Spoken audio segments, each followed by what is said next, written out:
$5,500. That's what the HOA fined me for snow. They dumped on my property for 3 weeks straight. 6:47 a.m., the metallic scrape of plow blades on asphalt jolted me awake. Diesel engines rumbled outside like tanks rolling through suburbia. I pulled back the curtain expecting to see normal snow removal. Instead, I watched 4 HOA trucks deliberately dump every flake from the entire neighborhood onto my property. Mountain of dirty snow, road salt burning my nostrils, ice chunks the size of bowling balls blocking my driveway completely. The lead driver saw me watching and shrugged like he was doing me a favor. Where else we supposed to put it? My hands shook, not from cold, but from rage. Sarah was still weak from chemo. The twins were counting on this house, and now these bastards thought they could walk all over us. That's when Cordelia Ashford made her biggest mistake. What happened next turned 3 weeks of snow into the most satisfying revenge of my life. What would you do if someone used your lowest moment against you? Drop your HOA nightmare below, because what happened next turned 3 weeks of snow dumps into the most satisfying revenge of my life. But first, you need to understand exactly how we got here. Let me paint you the picture. December 2023, Stonefield Manor, Colorado. One of those cookie-cutter developments where every house looks identical and the HOA thinks they run a small country. I'd just inherited Uncle Pete's corner property. Honestly, it was a godsend. Sarah had just finished her second round of chemo. Medical bills had nearly broken us. Our twins, Emma and Grace, were 16 and worried about everything teenagers worry about, plus whether mom was going to survive. We'd sold our bigger house to pay for treatment. Uncle Pete's place was our fresh start. Now, I'm a heavy equipment operator. 25 years of moving dirt teaches you things about leverage and pressure points. I name all my equipment after World War II generals. My main bulldozer is General Patton. That machine's moved more earth than Sherman's army, and it was about to move some hearts and minds too. Uncle Pete's property sits where the main road meets Stonefield Manor's private street. Here's the kicker. That private street runs 40 feet across my land to connect to the public road. Uncle Pete was nice, always let neighbors use it without fuss. No legal easement, just a handshake deal from 1987. Every morning at 6 a.m., diesel engines fired up like reveille. The metallic scrape of plow blades echoed through the valley, followed by that chemical bite of road salt mixed with exhaust. Then came the crunch of my boots on packed snow as I walked out to see what fresh hell awaited. Enter Cordelia Ashford, 62, inherited wealth, drives a white Mercedes with license plate Queen Bee. Yes, she actually wore pearls to take out garbage. Some people are parodies of themselves. December 15th, I'm drinking coffee when I hear snowplows rumbling. We'd gotten 6 inches overnight, but instead of normal removal, I watched 4 HOA trucks dump every flake from the entire neighborhood onto my property, right where their street meets mine. A mountain of snow, road salt, sand, and whatever else they'd scraped up, blocking my driveway, killing my grass, creating a hazardous mess that would freeze concrete hard within hours. I stepped outside. Cold air hit sharp and clean. Diesel exhaust hung thick, and I could taste metallic road salt on my lips. The lead plow driver looked at me like he was doing me a favor. Where else we supposed to put it? He shrugged. That's when I knew this was an accident. This was policy. See, legitimate snow removal costs money. The HOA saved $15,000 annually using my property as their dump instead of paying for proper removal. They figured Uncle Pete never complained, so why would I? But Uncle Pete didn't have a wife fighting cancer and twins watching every penny. Uncle Pete didn't know what it felt like choosing between groceries and medical copays. And Uncle Pete definitely wasn't a combat engineer who'd spent 3 tours watching powerful people sacrifice little guys for convenience. I stood in that freezing air, watching my breath steam, while 4 trucks finished dumping half the neighborhood's problems on my land. Hydraulic lifts groaned as they raised beds one final time, and I realized something important. These people had no idea who they were messing with. The war was about to begin, and I had all the heavy equipment. But Cordelia's biggest mistake was still coming, and it would happen in front of 60 witnesses. 3 days later, the notice appeared under my windshield wiper like a parking ticket. Official HOA letterhead, fancy logo, the works. $500 fine for snow accumulation blocking street access and creating safety hazards. I read it twice. They were literally fining me for snow. They dumped on my property. The fine notice crinkled like autumn leaves as I crushed it in my fist. "What's wrong?" Sarah asked, looking up from breakfast. She was regaining strength, but stress still hit hard. These people just fined us $500 for their snow. The audacity was breathtaking. They'd used my land as their dump, now wanted me to pay for the privilege. The notice included a diagram showing proper snow management techniques and reminded me fines doubled if unpaid within 10 days. I drove straight to Cordelia's oversized colonial. Her Mercedes sat in the circular driveway like a chrome monument to entitlement. When she opened the door, she looked at me like I was selling something unwanted. "Can I help you?" Not stepping aside or inviting me in. "Yeah, explain this $500 fine for snow you dumped on my property." Cordelia adjusted her pearls, smiled that patronizing smile rich people perfect in finishing school. "Mr. Kavanaugh, the HOA has prescriptive rights to that area from 37 years of continuous use. Your uncle understood the arrangement." Prescriptive rights. Fancy legal term meaning if you use someone's land long enough without permission, you can claim ownership. But here's what most people don't know. The use must be hostile without owner permission. If you ask permission and owner says yes, the legal clock resets to 0 every time. So you're saying the HOA owns part of my property? The HOA has established usage rights. Yes, those rights include reasonable maintenance activities. Show me the paperwork. Her smile faltered. "I'm sorry?" "Legal documents, recorded easement, deed restriction. Show me where it says you can dump snow on my land, then fine me for it." "That's proprietary board information. Submit a formal request." Translation: they had squat. Military service teaches you about contracts. Every base has legal agreements for everything. Equipment use, land access, waste disposal. You don't operate heavy machinery on someone's property without ironclad paperwork because when things go sideways, lawyers circle like vultures. "I'm formally requesting all documentation related to any easement, right-of-way, or usage agreement for my property. You've got 10 days, same as this bogus fine." Cordelia's face reddened. "Mr. Kavanaugh, I don't appreciate your tone. This neighborhood has standards, and your uncle—" "My uncle's dead. I'm not my uncle. If you don't have legal documentation for using my property, then you're trespassing every time those plows cross my land." She stepped outside, pulling her cashmere coat tighter. "Are you threatening the HOA? I'm asking for proof of your legal right to dump snow on my property." "That's not a threat. That's due diligence." Next morning, my phone buzzed with messages. Cordelia had blasted every homeowner about the uncooperative new resident who threatens neighborhood safety. Subject line: dangerous property owner blocks emergency access. Emergency access. Rich, considering the only emergency was their budget meeting where they decided my yard looked convenient for dumping problems. But here's where it got interesting. 3 neighbors knocked that afternoon, not to complain, but to ask questions. "Is it true the HOA doesn't have legal rights to your land?" asked Jim Martinez from 2 houses down. "That's what I'm trying to find out. Because they've been charging us $200 annually for road maintenance fees on that street. If they don't own it..." Now we were getting somewhere. Cordelia hadn't just been dumping illegally. She'd been collecting money for maintaining property she didn't control. Diesel fuel still hung in cold air from morning removal. I could hear salt crunching under my boots as I walked back inside. But for the first time since this started, I wasn't just angry. I was seeing opportunity. 25 years of heavy equipment operation teaches you the biggest problems often create the biggest leverage. Cordelia had just handed me a backhoe full of leverage. The question was, what to build with it. I spent the weekend shoveling.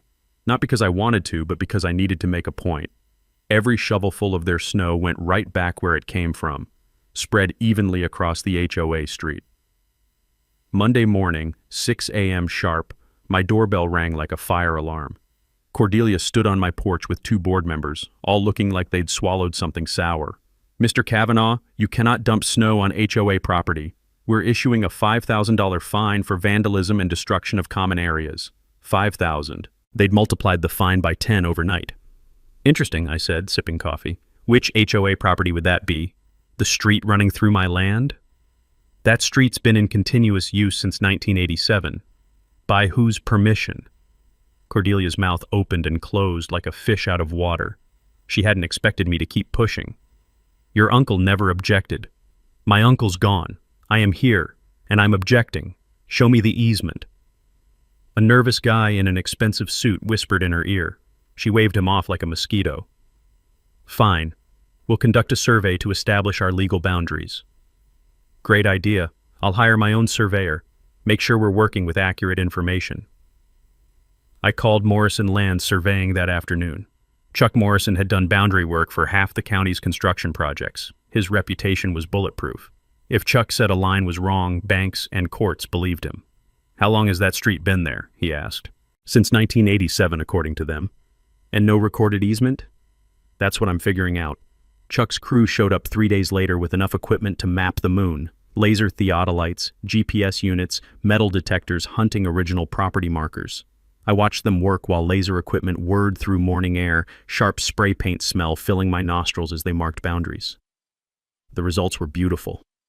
Chuck handed me a survey that read like a medical examiner's report for the HOA's case. The street crossed exactly 42 feet onto my property.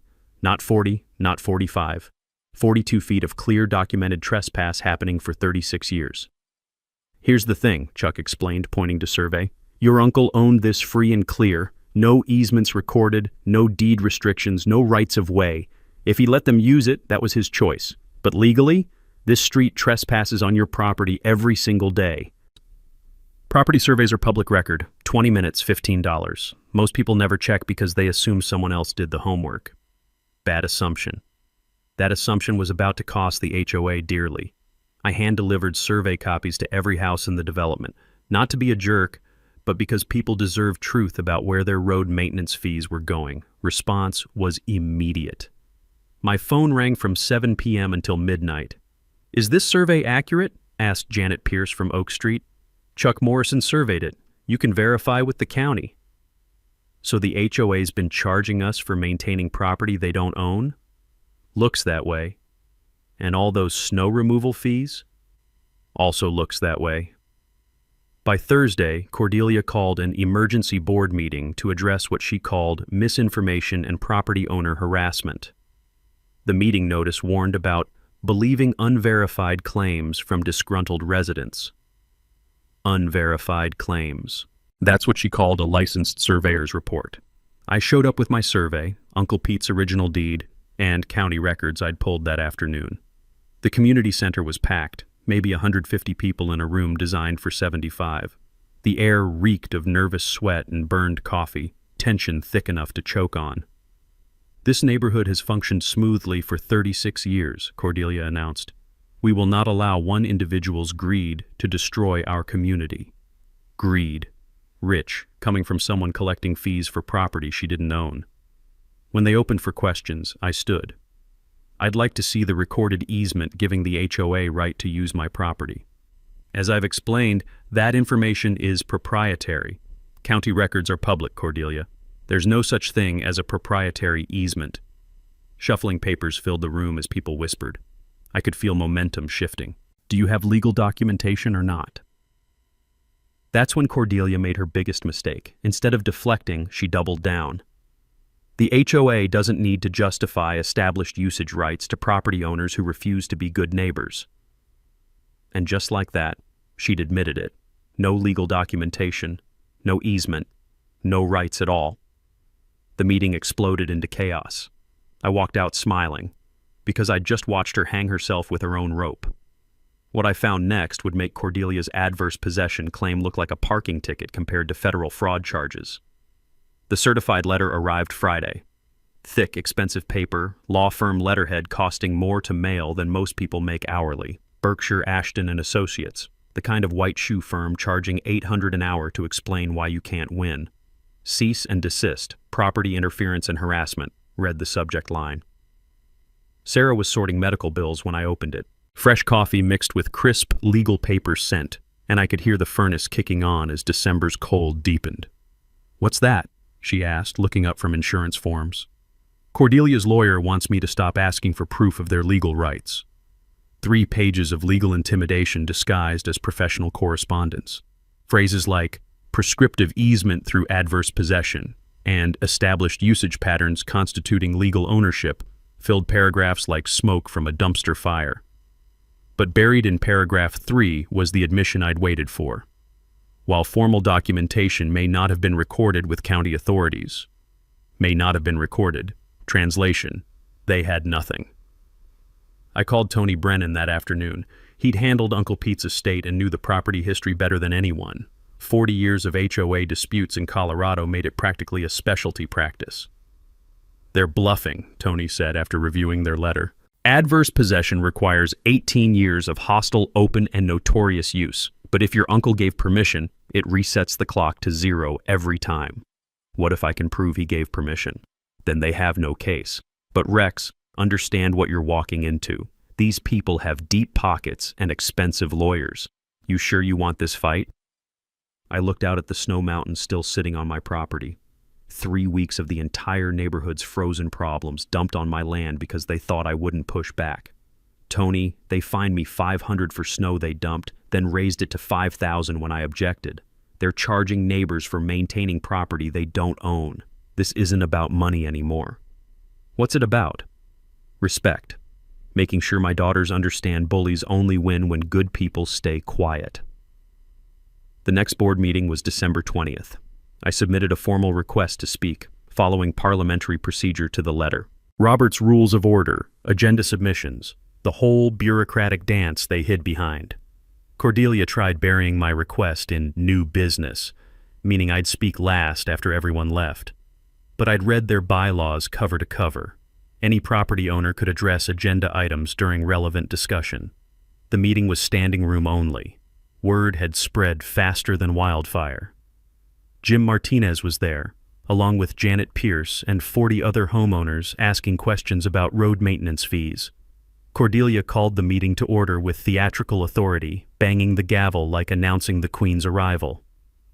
Before tonight's agenda, I want to address misinformation circulating regarding HOA property rights and maintenance responsibilities. 15 minutes explaining how established usage patterns created legal ownership, how property surveys could be inaccurate, and how disruptive residents threatened property values. Masterclass in corporate doublespeak. Then she made her second biggest mistake. The HOA board has voted to formalize our established rights through proper legal channels. We'll be filing for adverse possession of the disputed area to protect community interests.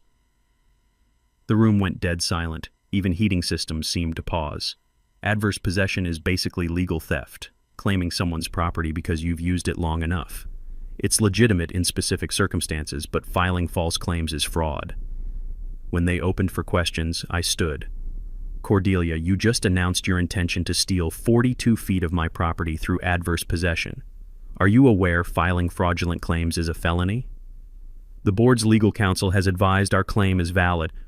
"Based on what documentation? You've had 3 weeks to produce evidence of legal rights. Show us the easement."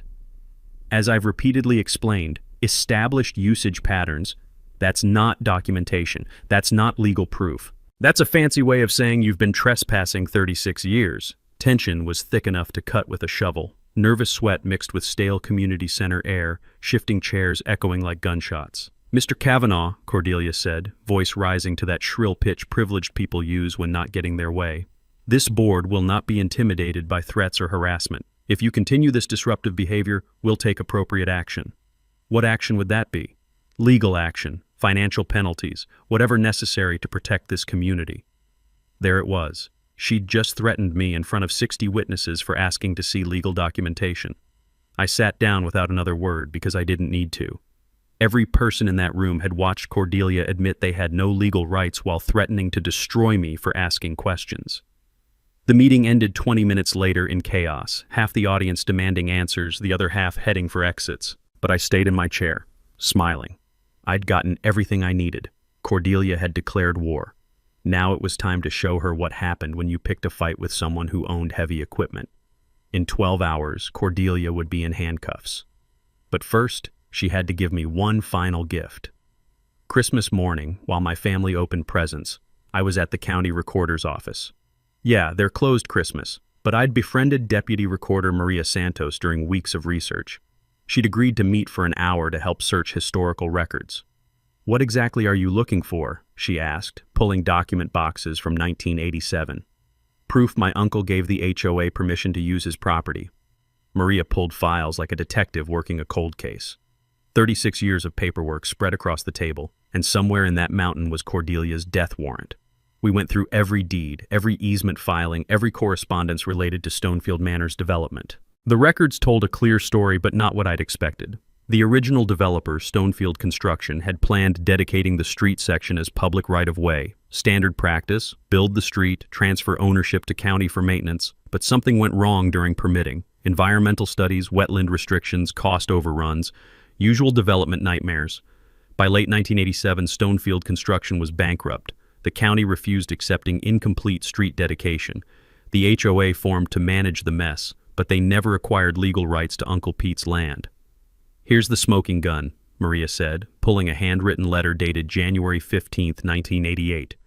Uncle Pete's letter to the original HOA board, written in his careful carpenter's handwriting.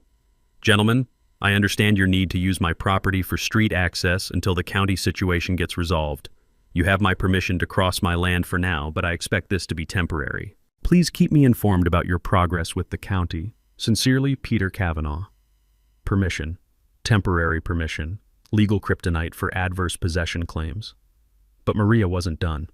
She'd found something else in 1995 tax records. "Your uncle wrote the county assessor that year," she said, showing me a photocopy. "He claimed tax reduction because part of his property was being used for neighborhood access at owner's discretion." Owner's discretion. Every year from 1995 to 2019, Uncle Pete documented he was allowing access as a favor, not legal obligation. 24 years of written evidence their use wasn't hostile. The adverse possession clock had never started ticking. But the real revelation came when Maria pulled recent property tax records. "Look at this," she said, pointing to line items I'd never noticed. The HOA's been claiming tax exemptions for road maintenance expenses on property they don't own. They've deducted $47,000 over 5 years. Tax fraud. They'd been writing off maintenance costs for property they had no legal right to maintain. Tax fraud investigators are like bloodhounds. Show them one irregular deduction, and they'll audit back to the Paleozoic era.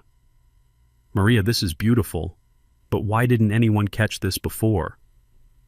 Nobody looks unless there's a dispute. The county assumes people are honest about tax claims. Bad assumption when dealing with Cordelia Ashford. I drove home with copies of everything, mind racing through implications. The HOA built their entire snow removal strategy on property they didn't own. They'd collected road maintenance fees for unauthorized services. They'd claimed tax exemptions for fraudulent expenses. And they'd just announced intention to steal my property through adverse possession, despite documented evidence their use was permissive, not hostile. Sarah was making coffee when I walked into the kitchen, still buzzing from morning discoveries. "Good news?" she asked, seeing my expression. "Better than good. I found Uncle Pete's permission letter." And Cordelia just stepped in the biggest legal trap of her life. She doesn't know it yet, but she's about to learn what happens when you threaten a combat engineer with documentation, heavy equipment, and absolutely nothing left to lose. Fresh coffee mixed with satisfaction of overwhelming evidence, and I could hear Emma and Grace laughing in the living room with Christmas gifts. For the first time in months, everything felt exactly as it should, except for that snow mountain in my yard. Time to turn that problem into the solution Cordelia would never forget. The day after Christmas, I spread Uncle Pete's letter, tax records, and survey documents across my kitchen table like a general planning invasion. Sarah brought coffee while I sketched what would become the most satisfying construction project of my career. "You're really building a wall?" she asked, studying my drawings. "Not just any wall, the most perfectly legal, absolutely bulletproof, completely immovable wall in Colorado history. 25 years of heavy equipment operation teaches you the best solutions are simple, visible, and impossible to ignore." Cordelia wanted to play property rights games? Perfect. I'd give her a masterclass in what property rights actually meant. The design was elegant in simplicity.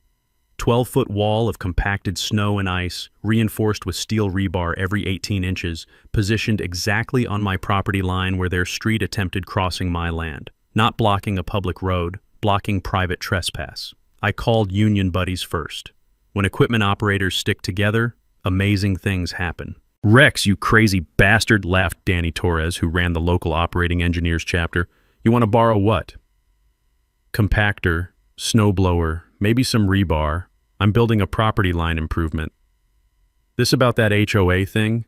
Because half the guys are dealing with similar crap in their neighborhoods." Word had spread through the union. Danny called back with a crew list that read like a revenge fantasy. We got compactors, rebar, and 3 days of guys who hate HOA bullies. By New Year's Day, I had commitments for equipment, materials, and volunteer labor from guys who understood the satisfaction of perfectly executed projects. Chuck Morrison stopped by to review wall placement. We marked every inch with spray paint and stakes, ensuring the structure would sit entirely on my property while completely blocking illegal street access. Legally speaking, Chuck explained, you have absolute right to improve your property however you want, long as you stay within boundaries. Property law's beauty is simplicity. Your land, your rules. No permits required for snow management on private property. No height restrictions for temporary winter structures. No environmental studies for frozen water. Tony Brennan reviewed the entire plan with bomb squad technician thoroughness. Rex, this is either brilliant or insane, possibly both. Which side of the law am I on? Completely legal. Cordelia Street has no more right crossing your property than I do. You could build a house on that spot if you wanted. I don't want a house. I want justice. We calculated the financial pressure this would create. The HOA had exactly 2 options: pay me for legal access rights or spend $50,000 building new road around my property. Either way, their free ride was over. But I wasn't stopping with the wall. Maria Santos had introduced me to Detective Frank Kowalski from County Fraud Division. Filing false tax claims gets law enforcement very interested very quickly. You're saying they deducted $47,000 in maintenance costs for property they don't own? Frank asked, reviewing Maria's documentation. Plus collecting road fees from homeowners for the same property. Frank's eyes lit like Christmas morning. White-collar crime investigators live for cases with clear paper trails and obvious victims. Keep building your wall, Rex. We'll handle the financial investigation. By January 3rd, everything was positioned. Equipment staged at neighbor Jim's house to avoid trespassing accusations. Rebar delivered and sorted by length. Security cameras installed to document every construction moment and trespassing attempt. Emma and Grace helped prepare final details. They'd inherited their mother's attention to detail and father's love of well-executed plans. Dad, what if they try tearing it down? Grace asked, watching me test camera angles. Then they'll be destroying private property on video. That's called vandalism. And if they call police? Then police will ask to see their easement documentation, which doesn't exist. Emma laughed at the trap's elegance. So basically they can't win? Sweetheart, when you control territory and have overwhelming documentation, the only way to lose is by not taking action. Military engineers learn defensive positions succeed through 3 principles: legal authority, physical impossibility, and public visibility. My wall would demonstrate all 3 simultaneously. Final piece was media strategy. Local news stations love David versus Goliath stories, especially involving dramatic visuals and clear villains. I'd contacted Channel 7's investigative team about HOA financial irregularities. We're interested, said reporter Jessica Chang during our call. Can you guarantee visual impact? 12 feet high, 30 feet wide, blocking access to 200 homes, plus arrests. Arrests? Cordelia's going to lose her mind when she sees it, and she's definitely trying something stupid. Jessica's excitement was audible. When do we film? January 8th. Be here by 6 a.m. Bring good cameras. Motor oil and hydraulic fluid filled my garage as I performed final maintenance on General Patton. 25 years of moving earth taught me to respect equipment preparation. Tomorrow's mission required perfect execution. Sarah found me at midnight, making final blade angle adjustments. You ready for this? She asked. I looked at wall plans, legal documentation, and communication strategy spread across my workbench.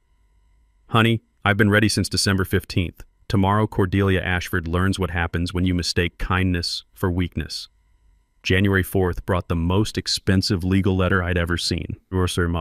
Hand-delivered by a courier costing more per hour than most people make daily, the envelope was thick enough to stop bullets and carried Morrison, Sterling, and Associates letterhead, the kind defending Fortune 500 companies against federal investigations. Mr. Kavanaugh, the cover letter began, our client, Stonefield Manor HOA, has retained our services to pursue adverse possession claims and criminal trespassing charges related to your interference with established property rights. Criminal trespassing charges against me on my own property. Sarah read over my shoulder while I worked through 8 pages of legal threats disguised as professional correspondence. fresh ground coffee mixed with expensive paper and cheaper intimidation tactics. They're saying you could face federal charges for interfering with community infrastructure, she said, voice tight with worry. They're saying lots of things, none true. But Cordelia wasn't just escalating legally. She'd hired Morrison Sterling for one reason: bury me in paperwork until I gave up or went broke. Their retainer alone probably cost more than my annual equipment maintenance budget. Morrison Sterling Associates, where billable hours go to die expensive deaths. The letter demanded immediate cessation of all property harassment activities, removal of survey stakes, and payment of accumulated fines now totaling $8,000. It included adverse possession filing timeline transferring legal ownership of my property's street access to the HOA within 60 days. I called Tony Brennan immediately. Rex, this is scorched earth legal warfare. They're trying to overwhelm you with costs. Can they do that? They can try. But their adverse possession claim is still fraudulent, regardless of how expensive their lawyers are. Question is whether you want to fight a war of attrition. That afternoon, I did something Cordelia never expected. Instead of responding through lawyers, I started documenting everything with military precision. Every HOA truck crossing my property got photographed with timestamps. Every board member driving down their street got documented as trespassing. Every snowplow load dumped on my land got measured and recorded. I'd learned this technique in Afghanistan. When facing superior firepower, gather intelligence until you find their weakness. Cordelia's weakness revealed itself. January 5th. Jim Martinez knocked around dinner time, holding a manila folder and looking nervous. Rex, I think you need to see this. Jim's folder landed on my table with the weight of evidence and the sweet sound of justice knocking. Inside were photocopied HOA financial statements going back 3 years. Jim served on Architectural Review Committee, giving him access to budget documents most homeowners never saw. Look at the road maintenance line items, he said, pointing to highlighted entries. The numbers were staggering. Cordelia's management company, Ashford Property Services, had billed the HOA $47,000 for street maintenance and snow removal in 2023 alone.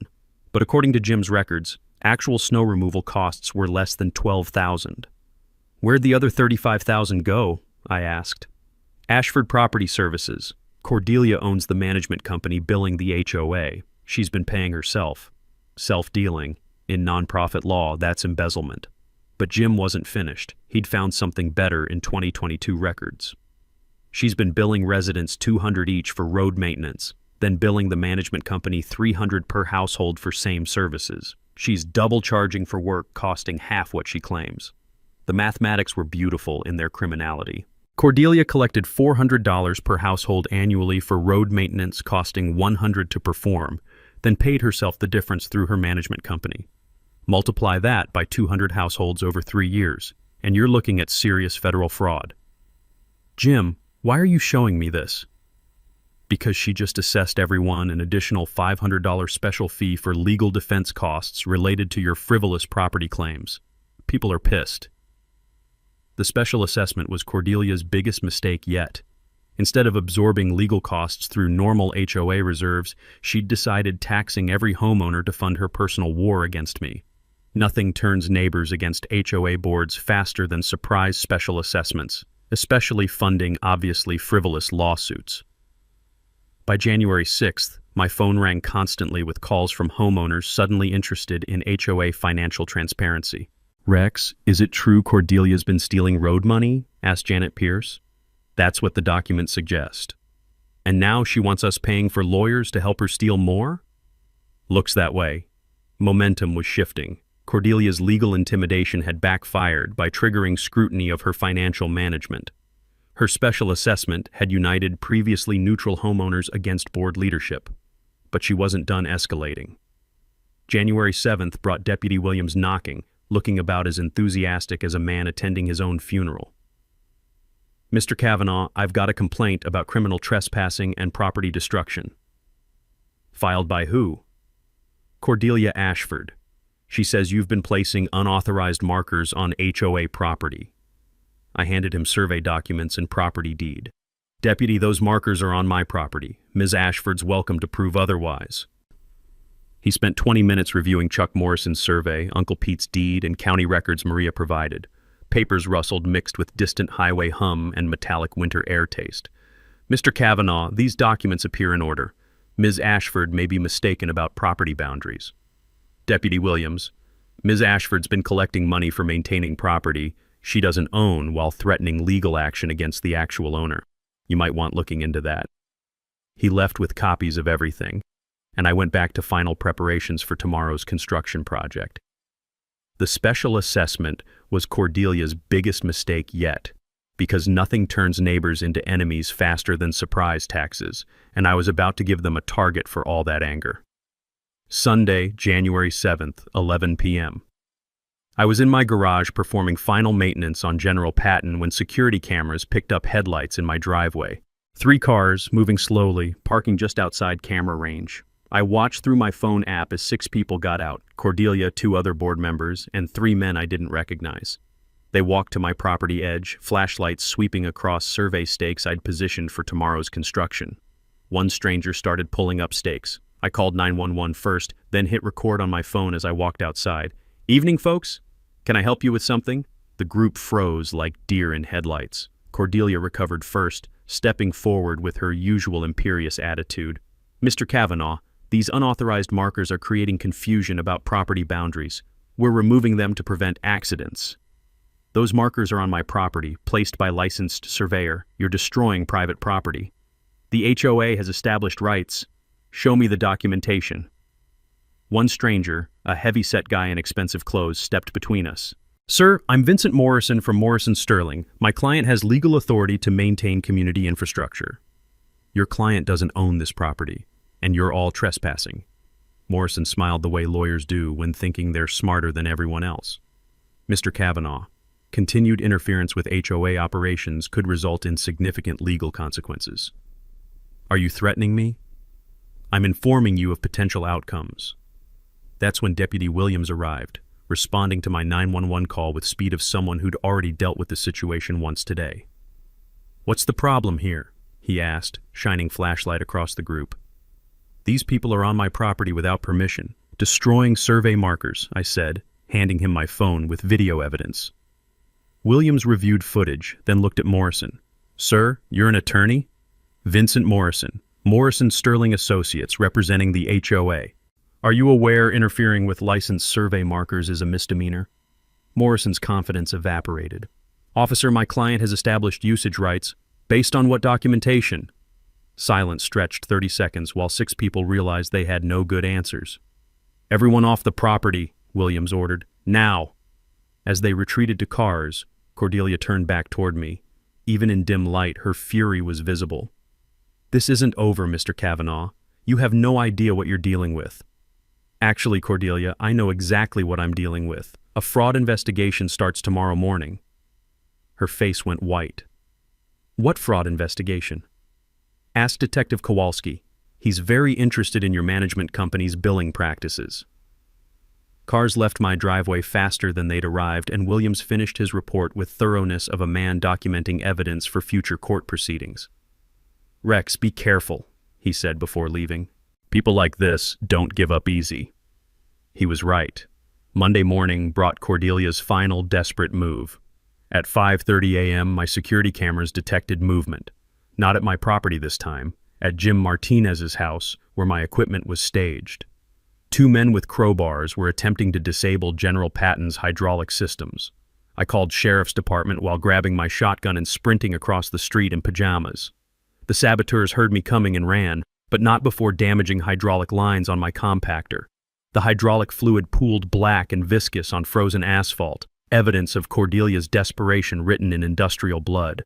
20 minutes later, Detective Kowalski arrived to process the scene. He found hydraulic fluid, tool marks, and footprints leading back toward Ashford Property Services Company truck parked 3 blocks away. "Rex, this escalated to property destruction.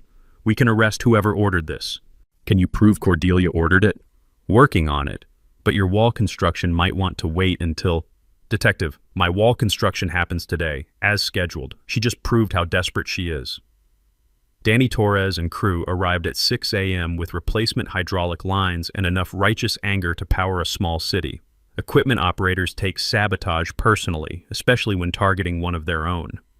Nobody messes with union equipment, Danny announced while installing new hydraulic fittings. This job just became a matter of professional pride. By 7 a.m., Jessica Chang from Channel 7 was setting up cameras while my crew tested equipment one final time. Diesel fuel mixed with hydraulic fluid and winter air, creating unmistakable scent of serious construction about to happen. "Rex, any final words before we start filming?" Jessica asked. I looked at the snow mountain Cordelia's crew had dumped on my property over 3 weeks. Hundreds of tons of frozen evidence of their illegal dumping, financial fraud, and absolute contempt for property rights. Yeah. Sometimes the best solution to a problem is to turn it into something bigger, more visible, and completely impossible to ignore. Danny fired up General Patton's engine, sound echoing across Stonefield Manor like a declaration of war.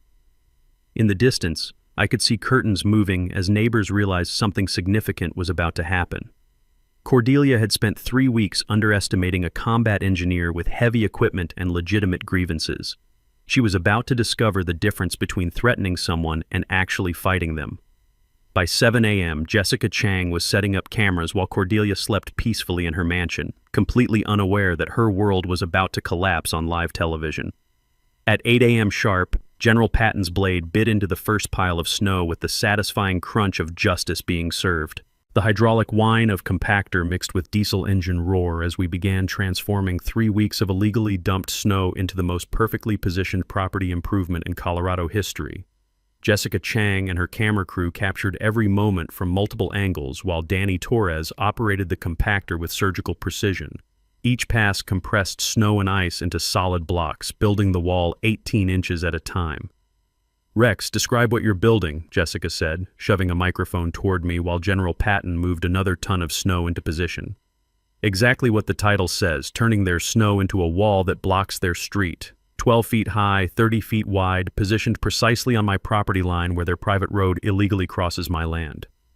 The engineering was beautiful. We'd calculated the wall's footprint to block access without extending onto the HOA street itself. Every cubic foot sat entirely on my property, making destruction or removal a clear case of vandalism.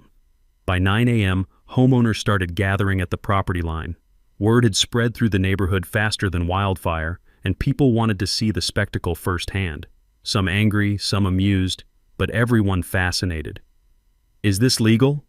asked Margaret Wilson from Pine Street, watching us install steel rebar into compressed snow. "Completely legal," I replied, handing her survey copy. "Private property improvements don't require anyone's permission except the property owners." The wall grew systematically, each layer reinforced with rebar and compressed until solid enough to support a truck. Hydraulic machinery sound mixed with excited conversations as more neighbors arrived to witness Cordelia's comeuppance. At 9:45 a.m., the white Mercedes appeared. Cordelia drove up to the construction site like she owned the place, which was ironic considering she was about to discover she owned significantly less than she thought. She parked illegally in the HOA street and stormed toward my property line with Vincent Morrison trailing behind like an expensive lapdog. "Stop this immediately!" she screamed over equipment noise. I signaled Danny to shut down General Patton. The sudden silence felt dramatic, like the moment before thunder. "Good morning, Cordelia. Beautiful day for construction, isn't it? You cannot block access to this neighborhood." "I'm not blocking access to anything. I'm improving my property within my legal boundaries." Jessica Chang moved closer with her camera, recognizing television gold when she saw it. The growing crowd of neighbors provided perfect background drama, while Cordelia worked herself into a fury that would be replayed on social media for years. "This is community property," Cordelia shouted, pointing at the street. "Show me the documentation," I replied calmly. Morrison stepped forward, trying to salvage the situation with professional authority. "Mr. Kavanaugh, this is an inappropriate response to a civil dispute." "Mr. Morrison, your client has been dumping snow on my property for 3 weeks, collecting fees for maintaining land she doesn't own, and threatening legal action when I asked for proof of her rights. What would be an appropriate response?" That's when Cordelia made her final, fatal mistake. Instead of retreating or calling for legal mediation, she decided to physically stop the construction herself. She walked onto my property, grabbed a survey stake, and started pulling it out of the ground. The survey stake crackled like breaking bones as Cordelia destroyed the last of her legal credibility on camera. "Cordelia," I said loudly enough for everyone to hear, You're trespassing on private property and destroying legally placed survey markers. I don't care. This neighborhood has standards. Deputy Williams chose that exact moment to arrive, responding to noise complaints but finding something much more interesting. He parked his cruiser just as Cordelia threw the survey stake at my feet. "Ma'am, step away from the property line," Williams ordered. "Officer, this man is blocking community access."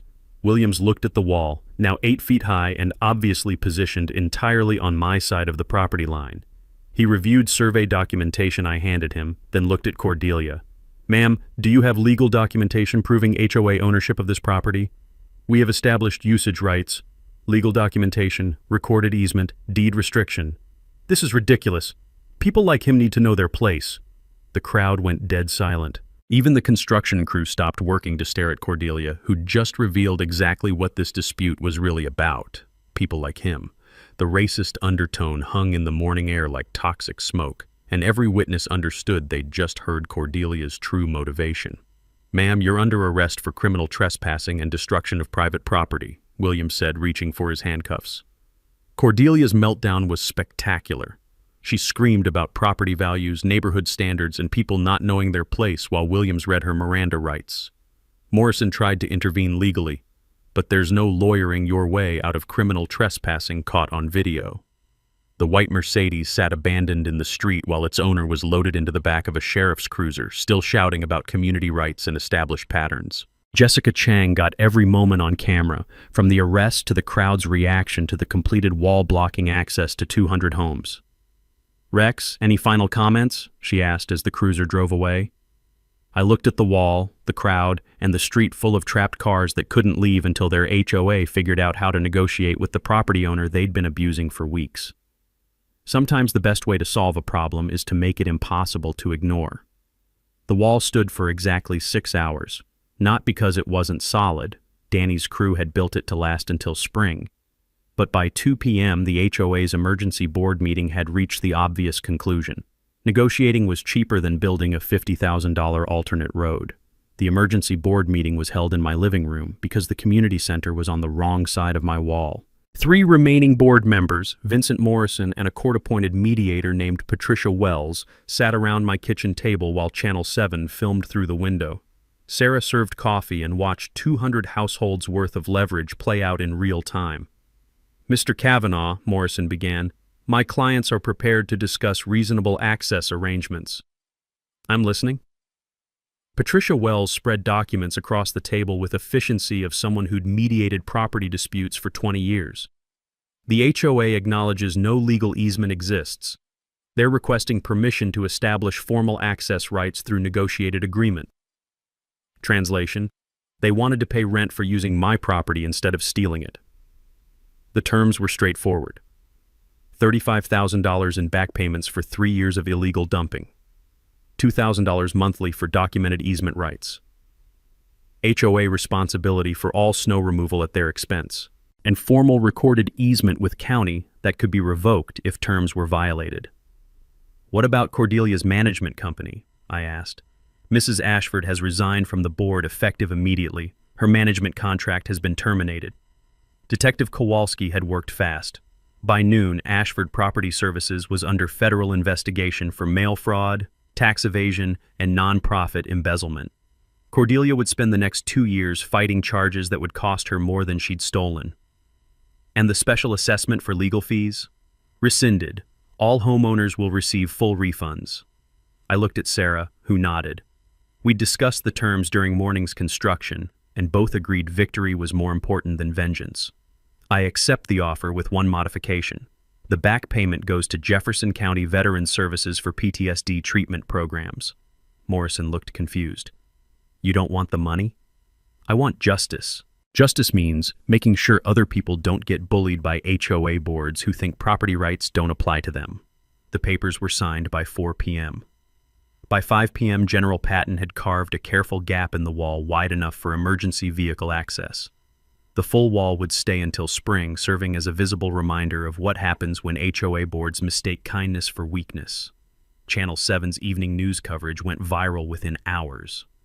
Veteran uses snow to block HOA after dumping dispute hit social media like a guided missile. generating 3 million views and 15,000 comments in the first 24 hours.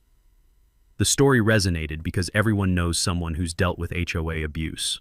Property owners across the country shared their own horror stories, and several contacted me for advice on fighting similar battles. 6 months later, Sarah and I established the Property Rights Defense Fund, using media attention from the Wall story to raise money for legal assistance to homeowners facing HOA abuse. We've helped 47 families fight fraudulent fines, illegal assessments, and documented discrimination. Emma and Grace learned something important about standing up to bullies, not with violence or anger, but with documentation, preparation, and the willingness to make problems visible until they're impossible to ignore. The wall melted in April, revealing perfectly healthy grass underneath. Turns out snow's actually good insulation for dormant winter lawns. Who knew? Cordelia's white Mercedes disappeared from the neighborhood 3 weeks after her arrest. Word is she moved to Florida, where HOA regulations are even more complicated and federal investigators have longer memories. Vincent Morrison sends me a Christmas card every year with pictures of his family. Turns out, representing property owners against abusive HOA boards pays better than defending HOA boards against property owners. He's made a career change that benefits everyone. The Stonefield Manor HOA is now run by Jim Martinez and Janet Pierce, with financial transparency that would make federal accountants weep with joy. Road maintenance costs exactly what it should cost, and snow gets removed to legitimate disposal sites instead of residents' front yards. But here's what makes me proudest. 3 other neighborhoods have used my story as a template for fighting their own HOA battles. Documentation, legal preparation, and strategic use of public pressure works, whether you're dealing with snow dumping, fraudulent fines, or discriminatory enforcement. Sometimes the best way to fix a broken system is to show everyone exactly how broken it really is. Got your own HOA nightmare story? Drop it in the comments below. And if this story taught you something about property rights, hit that subscribe button. Because next week I'm telling you about my neighbor's decorative fence that turned their pool party into a crime scene. Trust me, you're going to want to hear this one.